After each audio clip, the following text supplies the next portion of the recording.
What is up, my guys and girls? Welcome back to the series. Here's a little teaser for what's in today's episode. But before we can get there, don't forget to like and comment on the videos. This lets us know what sort of content you want to see next. Without further ado, let's get into today's epic episode. It's been really nice to have a break. We're going to show you what we've been up to during the break. So to start off, let's talk about why we had to take these breaks. So the first thing that we did was look around our workshop and we saw just what a mess it was. Of course it's not now because we've had a massive cleanup. We spent about an entire week cleaning up this part of our shed. It took us about 4 tip runs, and that was in this trailer here and our giant car trailer. Right, enough about talking about what we did. Now it's time to show you what we did. Here in the front of the car, we've, temporarily set up a jig for our radiator. We're going to rubber mount the radiator with these mounts on the side here and these mounts on the top. We are also adding in more bracing. As you can see here, we fitted this brace, sliding it into our bracing here, and it's going to come down and connect down there to this sashi. Over here, we're also going to be doing the same with this one.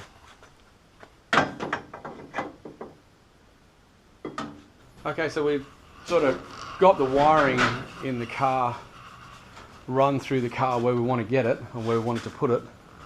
We've got a bit of an accumulation of wiring that has to go in here. On the A5, there was a lot more room at the bottom of the A-pillar. On this car there's not. So our idea at this stage, and we're going to have to do this anyway, is to cut the brake pedal and put a bit of an S-bend in it and bring the brake pedal over. That should allow us to get the accelerator pedal a little bit further over here so that we can not only put the wiring up here out of the way, but have enough room so we don't tangle our feet when we're driving the car.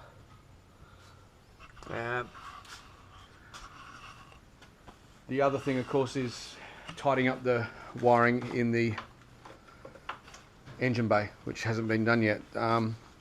I've welded the bar work in now, which is the bit more structural stuff in the front there. That's good. The radiator is over here. I'm about to do that now. This radiator here was a radiator that I put in the S1 when I first built the S1. It wasn't big enough. I just kept having overheating problems with that one. But hey, how good's that? We've got a radiator, brand new, for this new project. Alright, so I thought while I was here, something to show you is how I notch out my roll cages. And this here is one of the tricks. It's an Australian invention by a company called Radius Master. This is the 50mm width one. They do a 100mm width now as well, I think. But it is a normal linisher, a bobbin linisher, and it's got different size bobbins you can go to, so as well as this one and the big one here. Comes with various attachments. But anyway, I'll show you how I do this. So put the camera down here. So obviously we'll fast forward this so that you can see it, time lapse it. So say for instance I'm doing a scarf cut, which is actually what I've just done in the roll cage. Unfortunately I'd run out of film, so we didn't get it. But anyway, so there's that. Let's get in there, go ahead and cut that.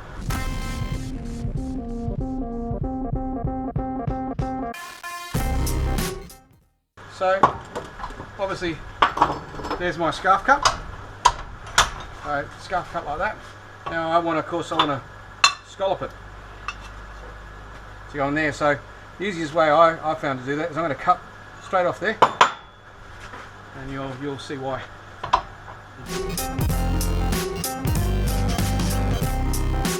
So essentially what that's done is, it's rather than me linishing all that away, rather than me linishing all of that away. It's already done it for me, so just cut that off. Now what I've got to do is the same thing down there. Now obviously I can't do that with the grinder, but that's where the linisher comes in handy.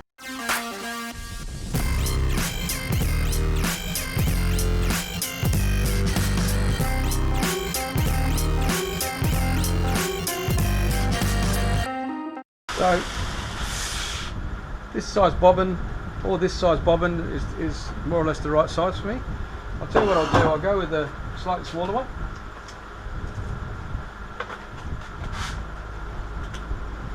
The Radius Master linishers come with a, sorry, you don't come with them, but you buy them. I like to use these new ceramic belts. They are super fast and they make this stuff look like butter. So I'll show you how we do it.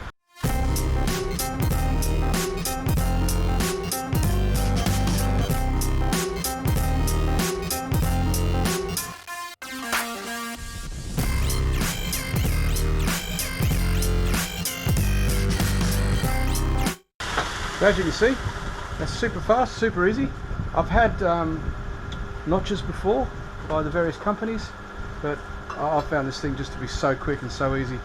And I tend to make a lot less mistakes with this and get it a lot more accurate, a lot quicker, and that saves time in the long run as well. So, and there we have it. Hopefully you can see that. There's the nice neat join there. The joins here. They look good enough. They'll fill beautifully with the welder. It's nice and straight. It's on the horizontal, and that's our seatbelt one. I've also just earlier did this one. Spence, can you just grab the other side? Yep. And that one goes in here. So that's our bar. It's going to run straight across the back, and that's just to stiffen up the rear of the car. Well, now I've finished with the roll cage. We're going to get onto the radiator. As I said before, this is the radiator out of the S1. The S1 had a different kind of a setup. It has the reservoir for the radiator up in the C-pillar of the car, and so I changed the way this worked to a fitting. So now I'm going to put it back to the way it used to be, which is just our weld-on cap. So what I'll do in a second is clean all these welds up and make it look good, and then we'll bring that off there or there, whatever we feel's going to work. Also, I've marked down here where the rubber mounts are going to go, so I'll weld those into place. While I'm doing that, I'll get Spencer to make the opposing mounts down the bottom, which we'll weld in on the car, and then we'll have a radiator set up.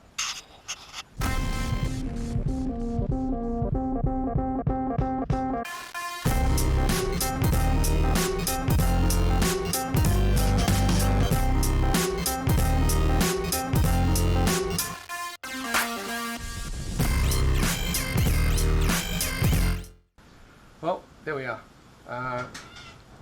What I've done is trimmed the original guard right the way back and bolted it back on, so we get to use all of the standard front mount, which will mount the radiator with our little rubber mounts on the front here. We'll just extend those and they'll go through and hold the top of the radiator. The bottom mounts, you know, we've already made. You just saw that earlier. So they're on. Let's just move these out of the way. And as you can see, fingers crossed,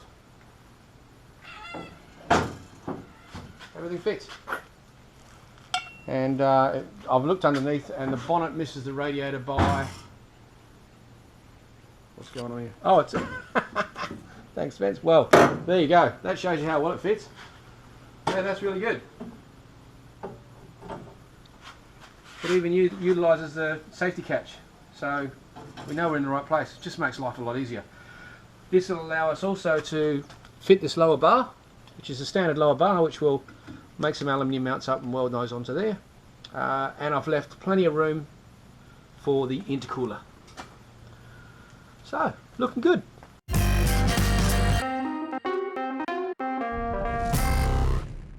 We're back at the front of the car here, and things are coming along smoothly. As you can see, we put a line down this guard. we need to cut off the front of this so the wheel can get around. We've already done this on the passenger side. Let's go have a look. As you can see, the car's way shorter. We can now fit the wheel around.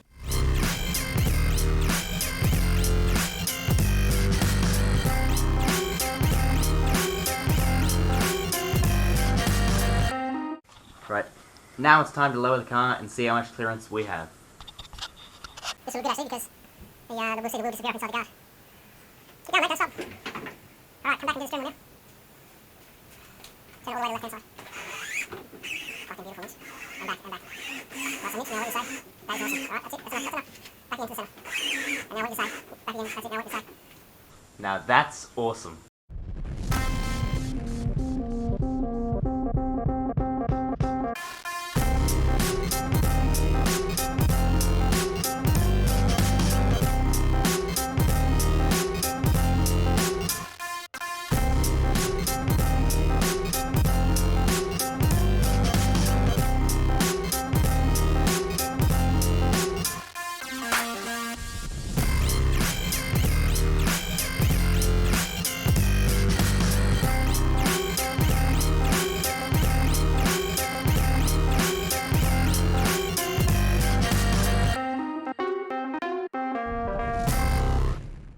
Wow, it looks bloody great, kids. Miss, you want to show us around the car? Alrighty. As you can see, the front section, everything's lined up here. The wheel just fits in just as we wanted it. The roll cage, freshly painted, looks beautiful. The dash just fits. We just put in some new rear suspension. The rear suspension springs to make it fit better. Got some work to be done in the back. Got our beautiful exhaust pipe coming straight out the side, like dump flames and soot everywhere. A nice sooter. Alright, Mitch, let's have a look in here. And under the hood, Under the hood, there it is. We've got to do the wiring yet, but radiator, plenty of room for an intercooler in there. Man, this thing is gonna be a beast. Lower that bonnet down, Mitch. And it all fits under there, and really, apart from the fact that the tyres stick out as wide as they do, you really wouldn't know it wasn't just a lowered 80. But now, the old A580, she's looking the part. here we go. Ahead of us here we have the original Audi 80, and on the right we have our new Audi 80 A5 Quattro. On the left, the Audi 80 Quattro has a V6 normally aspirated engine, and on the right, the Audi 80 A5 has a turbo diesel V6. As you can see, this new car is way lower than the old one, with massive wheels as well. Here's a comparison from the back. Now time for a comparison between the 80 and the A580's engine bay. Here on the left we have the 80 with a petrol V6. As you can see, everything's stock standard from the manufacturer, ABS, all the gizmos and gadgets in the car. It's a 5-speed manual, and on the right here in the Audi 80 A5 we have the new engine from the A5, which is a V6 turbo diesel. We have the new, and the exhaust comes right out the side. Plus a new gearbox, which is a 7-speed DSG. Here we have the 80s dash. The A5 dash is quite a far amount larger than the 80s dash. We'll have a look at that now. This dash is about 180 millimeters wider than the 80s dash. Well, it's Sunday morning. Spencer's busy editing up the video for you guys, and Mitch is mowing the lawn, and I am busy doing that brake pedal I told you about. So, here we are. I've put a nice little joggle in it. Let's move the pedal over a good sort of 75 mil. That's going to give us plenty of room now for our accelerator pedal to go in here. And I'm just about to weld it in and she'll be done.